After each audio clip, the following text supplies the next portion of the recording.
এদিকে লোকসভা নির্বাচনের আগে তৎপর রাজ্যপাল সিভি আনন্দ বোস তিনি রাজভবনে গত 48 ঘন্টায় ইতিমধ্যে প্রায় 100টির মতো অভিযোগ জমা পড়ে গিয়েছেন এবং আপনারা জানেন যে রবিবারই রাজ্যপাল সিভি আনন্দ বোস তিনি একটি ব্যবস্থা চালু করেছেন যার নাম লোকসভা এবং গত 48 ঘন্টায় যে 100টির অভিযোগ জমা পড়েছে এবং যাদের বিরুদ্ধে অভিযোগ সেই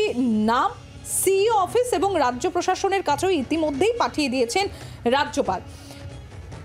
আমাদের প্রতিনিধি শ্রেয়সী রয়েছে আমাদের সঙ্গে। শ্রেয়সী, এবার ঠিক তুমি একটু আগে যেটা বলছিলে যে পঞ্চায়েত ভোটের আগেও দেখা গিয়েছে রাজ্যপালকে যে যেখানে যেখানে অশান্তির কোনো খবর তিনি পেয়েছেন সেখানে গিয়েছেন, এবার লোকসভা ভোটের আগেও কিন্তু রাজ্যপাল তিনি তৎপরতা শুরু করে দিয়েছেন এবং লোকসভা বলে একটি ব্যবস্থাও চালু করেছেন যেখানে গত 48 ঘন্টায় 100টি অভিযোগও ইতিমধ্যেই জমা পড়েছে।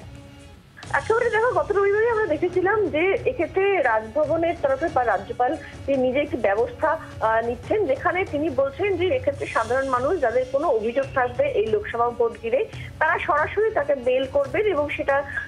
সেই ব্যবস্থাটা তিনি নাম দিয়েছেন লোক অর্থাৎ মানুষ সভা। এবং কার্যত দেশে জানা যাচ্ছে যে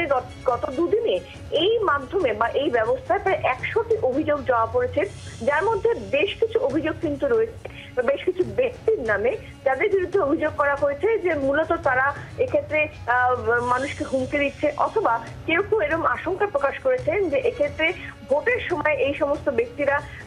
যাতে শান্তিপূর্ণভাবে ভোট না হয় সেই দিকে কোনো রকম কিছু কাজ করতে পারেন বলে আশঙ্কা প্রকাশ করেছেন। যেটা জানা যাচ্ছে যে রাজ্যপাল তিনি এই যাদের বিরুদ্ধে এই ধরনের অভিযোগগুলো এসছে বা যাদের নামে এই অভিযোগগুলো এসছে তাদের নামগুলো তিনি ইতিমধ্যেই সিইও অফিসে এবং পাশাপাশি রাজ্য পুলিশের প্রধানের কাছেও তিনি পাঠিয়েছেন যাতে তদন্ত করে তাদের ক্ষেত্রে ব্যবস্থা নেওয়া হয় এবং প্রয়োজনে তাদেরকে অ্যারেস্ট করা হয় এমনটাই কিন্তু নির্দেশ পাঠানো হয়েছে। ধন্যবাদ শ্রেয়সী।